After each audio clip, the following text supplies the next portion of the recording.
Bismillahirrahmanirrahim. Saudaraku seiman, kita akan membahas atau melanjutkan bahasan tentang masalah surga. Tempat abadi, tempat yang penuh dengan kenikmatan, rahmat Allah yang Allah siapkan atau karunia dan kasih sayangnya kepada orang-orang yang patuh, orang-orang yang selama hidup di dunia mereka selalu sibuk dengan amal-amal saleh, mereka sibuk menjaga keimanannya, mereka sibuk menjauhi semua kesalahan-kesalahan atau dosa-dosa yang Allah larang. Baik, kita akan masuk teman-teman sekalian ke bab kita yang pada sore ini. Semoga Allah berkahi orang-orang yang mula-mula dibukakan pintu surga untuknya atau yang masuk ke dalamnya pertama kali. Hadis nomor 9 dari awal kita belajar, ini hadis pertama dalam bab kita.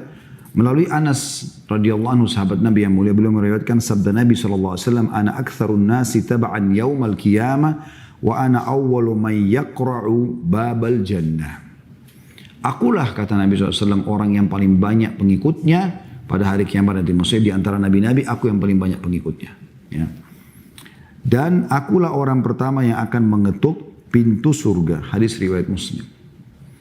Ya, jadi orang yang pertama mengetuk pintu surga dan juga masuk ke dalamnya pertama kali adalah Nabi Muhammad SAW.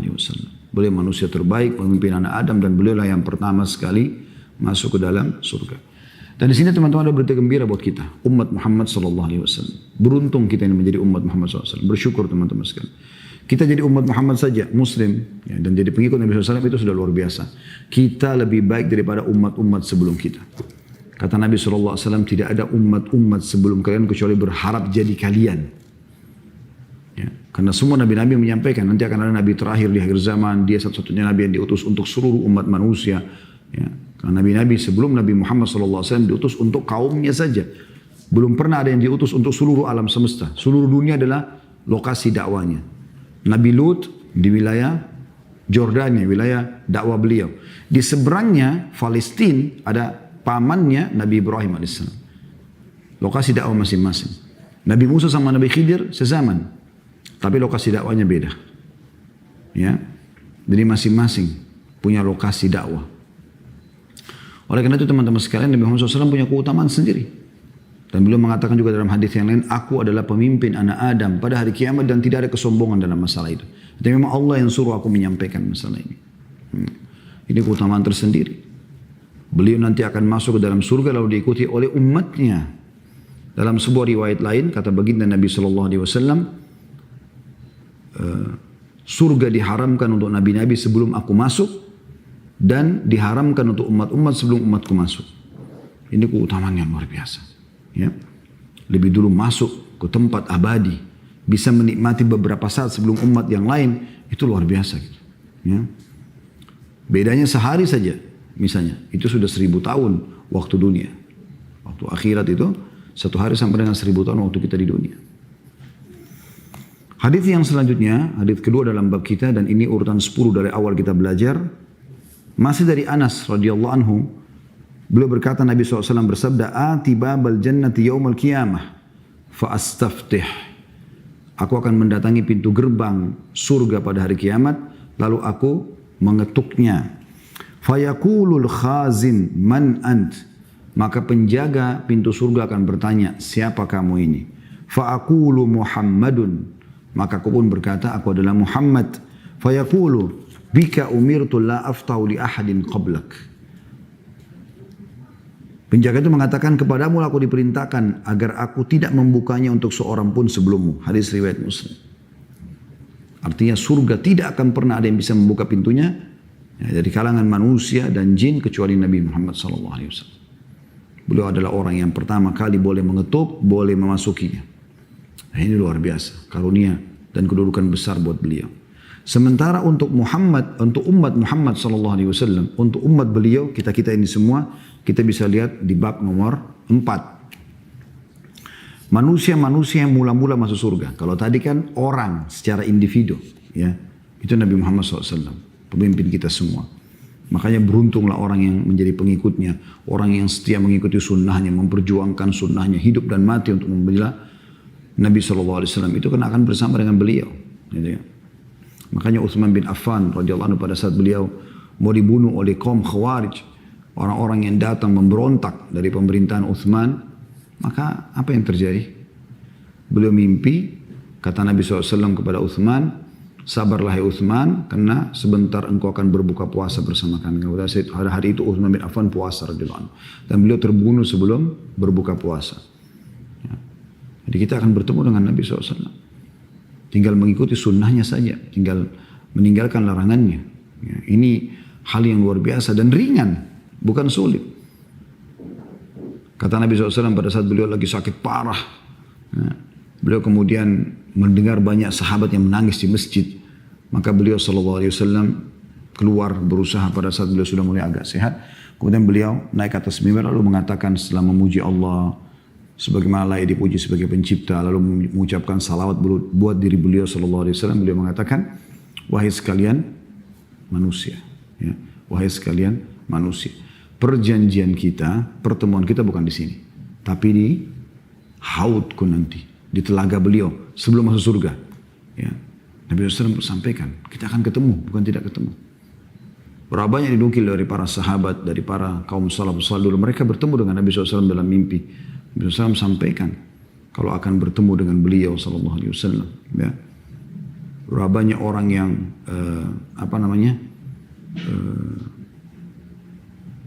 dimimpikan oleh orang lain bahwasanya Nabi SAW memujinya misalnya. Tapi ini harus mimpi yang benar ya, dinukil dari para salafus salih dulu. Selain daripada ini tentunya, selain daripada masalah mimpi, kita sangat yakin sebagai seorang muslim, begitu kita meninggal kita akan bertemu dengan orang-orang beriman sebelum kita. Ya. Makanya dalam doa kita membaca, Rabbana ighfir lana wa li ikhwanina alladhina sabaquna bil iman. Ya Allah, maafkanlah kami dan seluruh saudara-saudara kami yang telah beriman sebelum kami. Karena kita akan bersatu nanti. Baik, manusia yang pertama masuk surga. Ya. Beliau mengangkat dalil pertama adalah surah Az-Zumar ayat 73. Seperti biasa teman-teman sekalian, karena di sini penerbit tidak menulis ayat Al-Qur'annya, maka kita akan membaca dari aplikasi Al-Quran di handphone kita masing-masing. Silakan dibuka surah Az-Zumar, surah nomor 39 ya, ayatnya 73. Saya akan baca, A'udzubillahi minasyaitonirrajim. Wasiqal ladzina ittaqaw rabbahum ilal jannati zumara hatta idza ja'uha wa futihat abwabuha wa qala lahum khazanatuha salamun 'alaikum tibtum fadkhuluha khalidin. Dan orang-orang yang bertakwa kepada Tuhan mereka akan dibawa ke surga berombong-rombongan bersama-sama orang beriman. Kita dengan orang-orang beriman sebelum kita. Dari zaman Nabi Adam AS sampai nanti di akhir zaman. Sehingga apabila mereka sampai ke surga itu sedang pintu-pintu gerbangnya telah terbuka. Dan berkatalah kepada mereka para penjaga-penjaganya dari para malaikat. Kesejahteraan selalu dilimpahkan untukmu atau untuk kalian. Berbahagialah, maka masukilah surga ini sedangkan kamu akan kekal di dalamnya. Siapa mereka teman-teman? Orang-orang yang bertakwa. Ini orang-orang yang pertama masuk ke surga setelah Nabi Muhammad SAW. Dari umat ini ya. Tentu Nabi Muhammad SAW, kemudian para nabi-nabi, setelah itu baru manusia biasa seperti kita.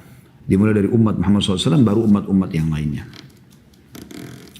Dan dalil ini menjelaskan teman-teman di sini dikatakan dan orang-orang yang bertakwa kepada Tuhannya. Jadi ini orang yang beriman, orang yang bertakwa, orang yang patuh kepada Allah Subhanahu wa taala, mereka lah orang-orang yang pertama masuk ke dalam surga nantinya. Kita dengarkan dalilnya yang lain dari hadis Nabi alaihi salatu wassalam. Hadis urutan 11 dari awal kita belajar. Thauban radhiyallahu anhu nama seorang sahabat yang merupakan mantan budak Nabi alaihi salatu wassalam.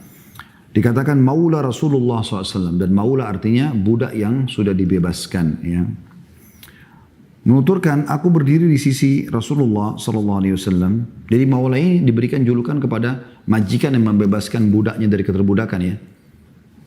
Itu disilakan dengan maula. Ya. Karena Nabi SAW bebaskan Thauban maka dikatakan dia maula Rasulullah SAW. Aku berdiri di sisi Rasulullah SAW lalu datanglah seorang pendeta dalam kurung bahasa Arabnya Hibr. Ini nama artinya pendeta. Seorang pendeta Yahudi seraya mengucapkan Assalamu alayka wahai Muhammad. Maka aku mendorongnya hingga nyaris membuatnya terjatuh. Yang mendorong siapa? Thauban radhiyallahu anhu. Beliau yang mendorong si Yahudi ini. Ya. Pendeta itu bertanya, mengapa kau mendorongku? Mengapa kau tidak mengucapkan wahai Rasulullah? Jawabku.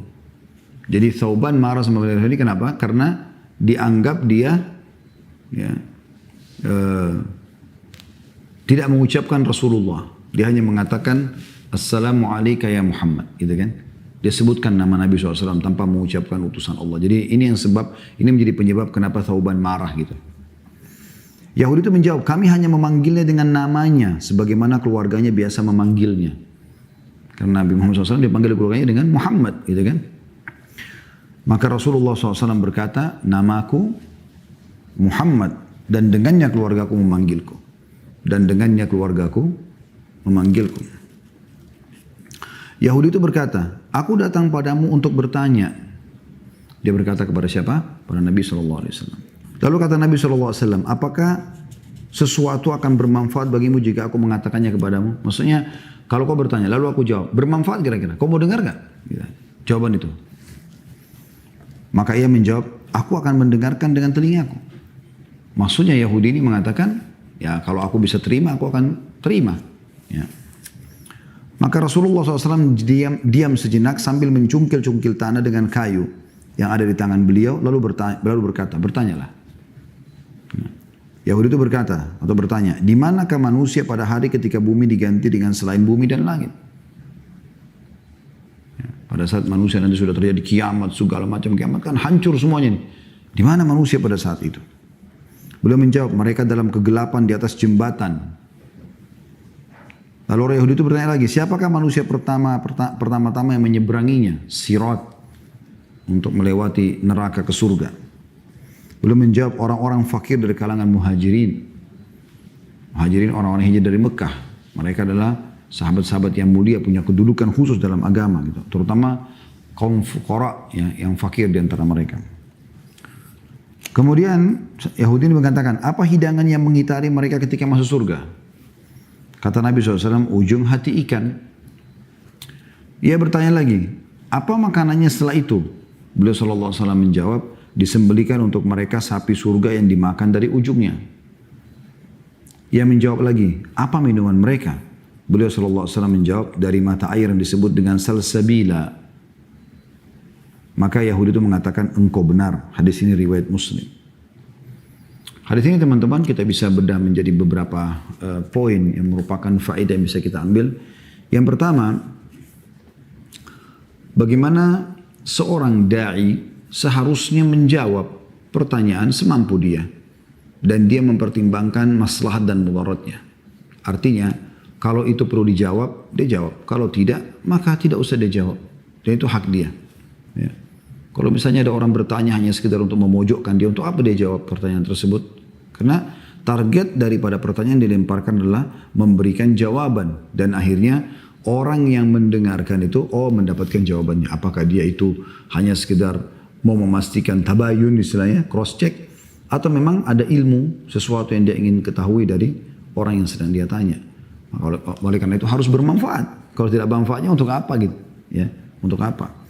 Maka ini poin penting pelajaran pertama yang bisa kita ambil dari hadis ini.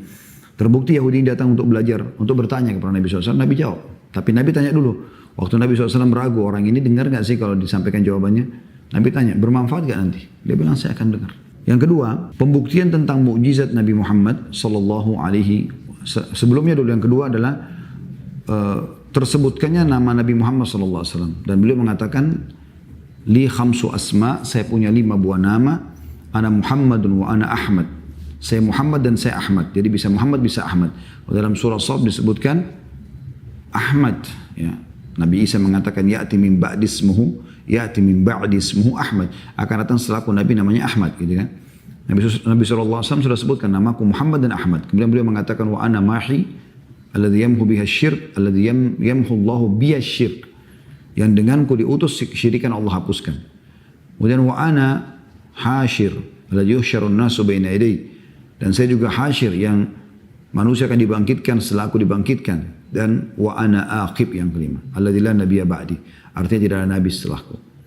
Ada 5 nama. Dan di sini juga disebutkan nama Nabi Muhammad SAW. Sebagaimana juga Allah kekalkan satu surah Al-Quran namanya surah Muhammad. Surah nomor 47 dalam Al-Quran. Pelajaran yang ketiga adalah mukjizat Nabi Muhammad SAW. Jadi pada saat beliau ngorek-ngorek tanah itu, beliau menunggu wahyu SAW. Apakah Yahudi ini dijawab atau tidak. Maka setelah wahyu datang, Nabi SAW mengatakan bertanyalah. Makanya beliau memberikan jeda waktu dulu. Biasanya begitu, kalau ada beberapa orang sahabat yang bertanya dan ternyata memang pertanyaannya ini ya, butuh jawaban dari wahyu, ditunggu, maka beliau terdiam. Sampai benar-benar jelas ya, ada yang jawaban dari wahyu, baru kemudian beliau menjawabnya. Nah, di antara pertanyaan yang jelas di sini yang itu ditanyakan adalah di manakah manusia pada hari ketika bumi diganti dengan selain bumi dan langit? Artinya keadaan pada saat itu di mana? Di mahsyar. Ya, tentu rincian dalam agama kita banyak ya. Mereka dibandingkan dulu di mahsyar, di tanah dalam hadis dikatakan yang putih, tidak ada sedikit pun batunya, tidak ada gunungnya, tanah saja. Mereka dibagikan di situ. Ya. Dan dalam sebuah riwayat dikatakan itu di negeri Syam, Allahu alam ya. Yang jelas seperti itu penyebutannya. Nah, kemudian setelah itu baru ada neraka didatangkan dengan 70.000 rantai ditarik oleh para malaikat, dengan 70.000 malaikat di setiap rantainya. Neraka ditarik dengan 70.000 rantai, di setiap satu rantai ada 70.000 malaikat yang menariknya. Kemudian dari kejauhan terlihatlah surga, gitu kan. Semua orang yang mau menuju ke surga, walaupun orang beriman, mereka melewati sirat. Jalan dibentangkan atau jembatan yang dibentangkan di atas neraka. Makanya Allah katakan dalam surah Qaf, "Ma minkum illa wariduha." Tidak ada seorang pun di antara kalian kecuali akan melewatinya. Maksudnya melewati neraka.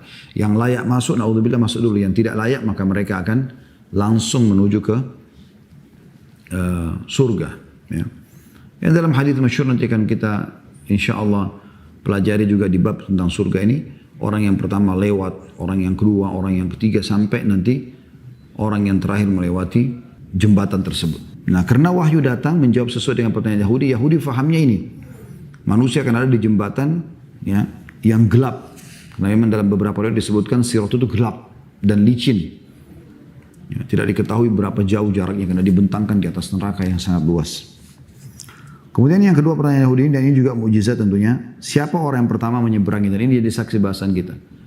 Manusia yang menyeberangi pertama sirat dan akan masuk pertama ke dalam surga. Jadi Nabi SAW kemudian umatnya, dan dari umatnya ini yang paling pertama masuk adalah orang-orang fakir dari para muhajirin. Muhajirin dari kaum muslimin yang hijrah dari Mekah ke Madinah. Ada juga sebagian ulama yang mengatakan semua orang yang hijrah bisa masuk dalam sini, gitu kan. Tapi ini yang jelas maknanya yang paling tepat adalah orang yang hijrah dari Mekah, para sahabat-sahabat Nabi yang awal-awal hijrah ke Madinah. Kemudian pertanyaan ketiga adalah apa hidangan yang mengitari mereka, yang sering ada atau yang akan dibawa untuk mengelilingi mereka. Kata Nabi SAW, hati ikan. Nah, ini jangan boleh teman-teman kita bayangkan seperti hati ikan kita sekarang. Apalagi orang yang tidak suka makan hati ikan, mungkin dia akan mengatakan, kenapa ya hati ikan? Toh saya tidak makan ikan. Ya, bukan itu. Karena di surga nanti teman-teman sekalian tidak ada lagi yang kita tidak suka. Semua di surga itu, kata Nabi SAW, ya, ma la ainun ra'at wala udhunun sami'at wala khatar ala qalbi bashar. Semua akan dilihat oleh mata, nanti di sana tidak pernah mata lihat, semua yang didengar oleh telinga tidak pernah telinga dengar, dan juga semuanya yang ada di situ tidak pernah terlintas dalam benak manusia. Kemudian setelah itu dikatakan, lalu apa makanan mereka? Setelah itu apa? Kata Nabi SAW, disembelihkan untuk mereka sapi surga yang dimakan seluruhnya. Dari ujungnya, maksudnya dari awal sampai semua utuh sapi itu dimakan.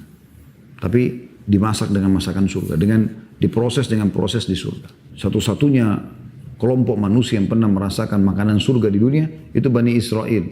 Makanya Allah sangat murka dengan mereka itu. Kalau yang kufur di antara mereka, karena Allah sudah memberikan banyak sekali kelebihan kepada mereka. Surah Al-Ma'idah, surah nomor 5 dalam Al-Quran. Al-Ma'idah artinya makanan, sajian. Itu karena memang makanan yang diturunkan oleh Allah dari surga. Karena mereka minta, Hawariyun, sahabat-sahabat Nabi Isa, meminta kepada beliau sallallahu alaihi wasallam agar menurunkan makanan dari langit. Maka diturunkan makanan dari langit pada saat itu oleh Allah SWT. Kemudian ditanyakan lagi apa minuman mereka. Maka kata beliau dari mata air yang disebut dengan salsabila. Ini juga disebutkan dalam Al-Quran ya. Salah satu nama mata air yang masyhur di surga adalah salsabila. Mata air yang tidak akan pernah berubah rasanya. Kalau dalam surah Muhammad disebutkan di ayat 15-nya ada 4 sungai besar di surga nanti. Sungai dari susu yang tidak pernah basi, madu yang tidak kotor tersaring, minuman anggur yang tidak memabukkan, dan air tawar yang manis. 4 ini yang diberikan kepada ahli surga, nanti akan mengalir ke surga-surga mereka, istana-istana mereka, dan bukan mustahil mata-mata air surga pun keluar dari 4 jenis ya, minuman yang mulia ini. Selanjutnya di hadis nomor 12 dikatakan Abu Hurairah radhiyallahu anhu meriwayatkan sabda Rasulullah SAW, yadkhulu fuqara'ul muslimin al-jannata qabla al-agniya'i binisfi yawm wa huwa 500 'am. Kaum fakir muslimin masuk surga kaum fakir muslimin masuk surga setengah hari lebih dahulu sebelum orang-orang kaya, yakni 500 tahun. Hadis ini riwayat Tirmidzi dan dinilai derajatnya hasan sahih. Hadis ini teman-teman memberikan pelajaran kepada kita tentang bukan keutamaan orang miskin ya, tapi keutamaan orang yang diuji dengan kemiskinan di dunia dan mereka soleh dan solehah. Karena kesabaran mereka, selama ini mereka mau makan susah, mereka mau minum susah. Tidak seperti yang Allah SWT, seperti kita diberikan rezeki yang Masya Allah. Mau makan apapun bisa beli, tinggal pesan, mau pakai apapun, mau mengendarai kendaraan apapun ada. Yang mau menyumbang berapapun kita punya. Gitu kan. Orang-orang miskin tidak bisa, mereka mau beramal soleh, mereka nggak ada duit dengan bersedekah, misalnya bangun masjid kah, bantu anak yatim kah, sebarin Quran kah, gali sumur lah. Mereka nggak punya sama sekali. Mereka juga mau membiayai hidup mereka juga susah. Nggak bisa makan, nggak bisa minum, nggak ada. Mau melamar kerja juga nggak ada sekolahnya mungkin. Ya. Maka dengan ujian itu Allah lebih dahulukan mereka masuk ke dalam surga. Setengah hari waktu akhirat, makanya dikatakan 500 tahun. Karena satu hari waktu akhirat sama dengan 1000 tahun waktu kita di dunia. Allah katakan dalam Al-Quran, A'udzubillahi minasyaitonirrajim, Yawma 'inda rabbika ka'alfi sanati mimma ta'udun. Satu hari di sisi Tuhanmu adalah sama dengan 1000 tahun waktu kalian di dunia. Tapi ini teman-teman tidak memberikan gambaran kepada kita berarti orang miskin lebih tinggi derajat daripada orang kaya. Hadits ini menjelaskan hanya lebih dulu masuk saja. Bukan lebih tinggi derajatnya. Derajat di surga tergantung bagaimana banyaknya amal seseorang yang dilakukan. Kalau ada orang miskin, dia hafal Quran 30 juz, ada juga orang kaya hafal 30 juz Al-Quran. Semua sama ibadahnya, sama juga umurnya. Mana yang lebih afdal di antara keduanya? Khilaf di antara ulama. Mana lebih baik, lebih afdal? Orang miskin yang sabar karena susahnya hidupnya, tapi dia soleh, dengan orang kaya yang bersyukur. Panjang lebar khilaf di antara ulama. Tapi kesimpulan yang akhir bisa kita ambil adalah orang kaya yang bersyukur lebih afdal. Karena orang miskin yang sabar, manfaat sabarnya hanya untuk dirinya sendiri. Sementara orang kaya yang bersyukur, manfaat syukurnya akan menyebar kemana-mana. Karena dia akan terus berbagi. Satu orang kaya yang bersyukur bisa memenuhi kebutuhan 1000 orang miskin yang sabar. Tapi orang miskin yang sabar, itu untuk diri dia sendiri, dia tidak bisa berbuat apa-apa untuk orang kaya. Kan gitu. Jadi keutamaan dan disebutkan hadis adalah keutamaan masuk ke dalam surga. Tapi derajat di surga itu berbeda. Bisa saja orang kaya lebih lambat masuk tapi mereka lebih tinggi derajatnya di surga. Dan ini juga menyebutkan teman-teman tentang pentingnya orang-orang yang miskin agar mereka selalu bertakwa kepada Allah SWT. Orang kaya juga penting bertakwa kepada Allah. Tapi orang miskin harus ya, lebih ekstra. Lebih ekstra. Kenapa lebih ekstra? Karena bisa kita katakan tidak ada godaan yang besar bagi mereka untuk melakukan dosa. Misal contoh gini, orang kaya kalau mau berzina, dia bisa setiap saat keluarkan duitnya, dia bayar lawan jenisnya. Dia bisa berzina, tapi orang miskin belum tentu. Gitu kan? Orang kaya, dia bisa saja ya, melakukan apa saja dengan hartanya. Tapi orang miskin tidak ada hartanya. Contoh misalnya banyak orang-orang yang datang, orang miskin datang kepada Nabi SAW mengatakan, ya Rasulullah, sahabat-sahabat kami yang kaya mendahului pahala kami. Karena mereka melakukan apa yang kami lakukan dari ibadah, hanya saja kelebihannya mereka, ya, mereka ini mengeluarkan harta mereka, mereka infakkan kepada kami. Gitu. Maka beritahukan kepada kami amalan, kalau kami bisa kerjakan, kami bisa mengimbangi sedekah mereka. Maka kata Nabi SAW, bacalah habis salat subhanallah 33, alhamdulillah 33, Allah Akbar 33. Sahabat-sahabat miskin pulang dan mengamalkan itu, lalu kemudian beberapa waktu setelah itu datang lagi dan mengatakan, ya Rasulullah, sahabat-sahabat kami yang kaya mendahului amal kami. Karena apa yang Anda sampaikan itu telah mereka dengarkan dan mereka amalkan juga. Seakan-akan mereka mengatakan, beritahukan kepada kami amalan yang bisa mengimbangi amal solehnya mereka. Maka kata Nabi SAW, dzalika fadlullahi yu'tihi man yasha. Itu karunia Allah yang Allah berikan kepada siapapun yang dia inginkan. Artinya ada keutamaan seperti Abu Bakar, orang kayanya umat ini. Tapi beliau termasuk ya, umat yang terbaik di antara umat Islam, gitu kan? Beliau juga orang yang akan dipanggil dari semua pintu-pintu surga. Jadi hadis ini menjelaskan tentang lebih dulu masuk saja. Tetapi teman-teman sekalian, di dalam surga derajatnya tergantung daripada amal yang selama ini dikerjakan. Hadis nomor 13 selanjutnya berbunyi, Abu Hurairah radhiyallahu anhu meriwayatkan Rasulullah SAW bersabda, urida alayya awwalu thalathatin yadkhuluna jannah. Diperlihatkan kepadaku 3 orang yang paling pertama masuk ke dalam surga. Yang pertama syahid, orang yang mati syahid. Orang yang mati syahid ini luar biasa ini. Ya, semoga Allah karuniakan buat kita. Karena ini mati ini semua orang pasti akan melaluinya. Kalau orang fahamin ini dan hanya dia minta agar Allah karunia dia mati syahid, itu luar biasa sebenarnya. Tidak perlu takut dengan mati syahid itu. Bahkan kata Nabi SAW, man talaba syahadata bisidq ballagahu Allah manazil syuhada wa in mata ala firashi. Siapa yang betul-betul tulus, ikhlas memohon agar dia bisa mati syahid, maka Allah akan berikan dia, ya, Allah akan berikan kepada dia mati syahid walaupun dia mati di atas ranjangnya. Mohon kepada Allah SWT. Semoga Allah karuniakan kita ini, karena karunia luar biasa. Mereka termasuk orang pertama masuk dalam surga. Sampai kata Nabi SAW, tidak ada orang yang meninggal berharap kembali ke dunia kecuali orang mati syahid. Mereka berharap kembali untuk dibunuh, kemudian mereka mati. Gitu kan. Karena mereka lihat besarnya karunia yang didapat hanya dengan ditusuk oleh musuhnya, karena kena bomnya, karena kena tebasan. Kemudian masuk ke dalam surga yang luasnya seluas langit dan bumi. Itu yang Nabi SAW ucapkan di Badr. Tidak ada satupun di antara kalian yang hadir di sini kemudian mati terbunuh kecuali masuk surga. Kata seorang sahabat yang lagi pegang 2 butir kurma, bakhin, indah sekali ya Rasulullah, indah sekali. Kata Nabi SAW, kenapa kau ucapkan itu? Kata dia, coba ulangi ya Rasulullah. Kata Nabi SAW diulangi, tidak ada seorang pun di antara kalian yang terbunuh di medan perang ini. Dibunuh oleh orang kafir itu. Dibunuh oleh orang-orang kafir itu. Kecuali dia pasti masuk surga. Maka sahabat ini mengatakan, bakhin ya Rasulullah, apakah hanya dengan aku dibunuh oleh mereka lalu aku masuk surga? Maka Nabi SAW mengatakan iya. Dengan berkecamuk lah peperangan, sahabat ini melihat 2 butir kurma, dia makan dulu kurma tersebut dengan tujuan menghabiskan, baru dia masuk perang.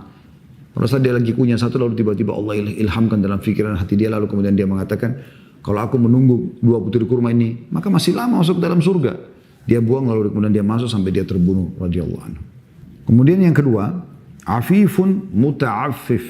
Ya. Itu adalah orang yang memelihara diri dan tidak minta-minta. Orang yang susah hidupnya, tapi nggak mau mengemis. Nah, ini mengemis penyakit, yang tidak boleh ada dalam kehidupan kita. Dia susah, tapi dia tidak mau mengemis. Pernah dinukil ada seseorang miskin sekali hidup di Irak. Kemudian dia pun setiap hari makan dengan anak dan istrinya hanya apa yang didapatkan hari itu. Kalau kita kan sekarang Masya Allah sudah ada belanja bulanan, 1 bulan penuh terpenuhi kebutuhan kita, Masya Allah, Alhamdulillah luar biasa. Ada orang mungkin 1 tahun stoknya di gudang rumahnya ada. Orang ini tidak ada. Hari itu apa yang dia dapat itu yang dia makan sama istrinya. 1 hari dia pulang tidak ada makanan sama sekali. Dia nggak ada hasil, nggak bisa kerja, nggak ada kerjaannya. Istrinya tanya, ada makanan hari ini? Kata dia tidak ada. Kata istrinya, betul-betul saya sama anak belum makan dari pagi, lapar sekali. Dia bilang, baiklah, saya coba keluar lagi. Dia keluar. Subhanallah, pada saat dia keluar, dia juga tidak tahu mau kemana malam hari. Zaman dulu maghrib udah nggak ada orang, toko semua tutup sebelum maghrib. Nggak ada orang di jalan, semua orang di rumah. Habis isya orang sudah tidur semua. Umumnya begitu dulu. Ya. Maka dia pun keluar dan tidak tahu mau kemana. Apalagi sudah larut malam pada saat itu. Dia datang ke masjid, lalu dia pergi ke masjid. Dia wudhu, dia sholat. Dia nggak tahu lagi harus buat apa. Mau ke rumah siapa, mau minta sama siapa. Maka dia mohon kepada Allah Subhanahu wa ta'ala agar memberikan kepada dia makanan supaya dia sama anak istrinya tidak kelaparan. Di waktu itu subhanallah, Allah buat satu raja penguasa di wilayah itu mimpi, gelisah dia. Mimpi kematian, mimpi tentang neraka. Dia ketakutan, dia bangun, dia ambil beberapa kantong uang dinar emasnya dengan tujuan bersedekah supaya Allah Subhanahu wa taala selamatkan dari siksa hari kiamat. Dia ingin bersedekah mumpung dia lagi semangat-semangatnya ya. Maka dia pun keluar sambil dia mengatakan, ya Allah, sebagaimana engkau mimpikan aku dan aku tergerak untuk bersedekah malam ini dan terimalah. Aku tidak akan memegang tali kekangan kuda ini. Aku biarkan dia berjalan. Berhentikanlah di tempat orang yang tepat untuk aku berikan sedekah ini. Maka kuda itu berjalan masuk ke masjid itu. Masuk di halaman masjid tersebut, pelatarannya. Orang kaya ini, pemimpin ini bingung. Kok bisa mampir sini, ada orang kah? Malam begini masjid semuanya tutup. Tidak ada orang, maksudnya tidak ada orang lagi. Tidak tutup ya, karena zaman dulu ada yang pakai pintu, ada yang tidak. Dia pun turun, kemudian dia masuk ke dalam masjid. Dia dengar dari kejauhan ada orang lagi berdoa. Dia duduk di sebelahnya, kemudian dia dengar ternyata orang yang lagi berdoa, ya Allah, aku sama istri anakku belum makan hari ini, aku kelaparan, berikanlah kami makan dan minum. Aku sudah tidak tahu harus kemana lagi. Doa ini dengar. Sampai orang itu selesai sholat, selesai berdoa. Orang kaya ini mengatakan, aku telah mendengar doamu wahai hamba Allah. Aku ini kebetulan keluar memang untuk mencari orang yang aku ingin sedekahkan. Maka ambillah kantong-kantong dirham ini. Kantong-kantong dinar ini. Kantong-kantong dinar ini. Ya. Maka diberikanlah. Setelah itu dia mengatakan, saya pemimpin wilayah ini. Kalau kau ada hajat apapun mulai hari ini silakan datang kepadaku. Biasanya kita kalau mendengarkan ucapan seperti ini dari seorang pemimpin wilayah, masa kita nggak gembira? Setiap ada apa-apa semuanya datang saja, sampaikan. Saya akan penuhi semuanya. Itu kan luar biasa, jaminan yang luar biasa. Maka kata orang miskin tersebut yang jadi pelajaran buat kita, dia mengatakan, kalaupun saya punya hajat, saya tidak akan minta kepada anda, tapi saya akan minta kepada Allah yang telah mendatangkan anda kepada saya. Begitu luar biasa, mereka menjaga diri mereka. Mereka tidak mengemis, tapi mereka minta kepada Allah langsung. Yang ketiga adalah, hamba sahaya yang beribadah kepada Allah dengan baik dan menasihati tuannya, menasihati tuannya. Wa abdun ahsana ibadatallahi wa nasaha limawali. Seorang hamba sahaya yang beribadah dengan baik kepada Allah dan juga menasihati tuannya. Hadis ini riwayat Tirmidzi dan dinilai hasan sahih. Hadis ini teman-teman memberikan gambaran kepada kita tentang potongan yang ketiga. Orang yang pertama surga adalah seorang hamba sahaya. Jadi hamba sahaya pun dalam Islam budak ya. Bukan berarti karena dia budak bisa diperjualbelikan, dianggap dia terhina, tidak. Ada perbudakan di alam manusia, di alam Islam pun ada ya. Dan disunnahkan kita membebaskan mereka dari keterbudakan itu. Tawanan-tawanan perang, orang yang diperbudak. Kalau sekarang sudah mulai bagus dunia ini. Alhamdulillah kita hidup di zaman ini. Zaman dulu itu siapapun yang dirampok di tengah jalan, dibawa ke pasar budak, dijual. Sudah mulai hari itu statusnya jadi budak. Sampai ada yang membeli dia lalu dibebasin. Kalau nggak bisa. Seperti itu dulu. Bayangkan sistem yang ada. Islam datang ini sudah ada sistem. Maka Islam datang mengaturnya. Islam menyuruh kita fakku raqabah, tahayu raqabah, bebasin budak, bebasin budak. Bahkan kalau ada budak yang soleh seperti ini, dia ibadah kepada Allah juga, ya, dia menasihati tuannya. Kalau ada keburukan-keburukan dia nasihatin supaya jangan dilakukan, ada ketaatan dianjurkan untuk dikerjakan, maka dia termasuk dari 3 orang yang pertama masuk ke dalam surga. Ini gambaran tentang masalah 2 bab, siapa orang yang pertama surga dan siapa mereka yang masuk ke dalam surga dari kalangan manusia selain nabi-nabi, ya, selain nabi.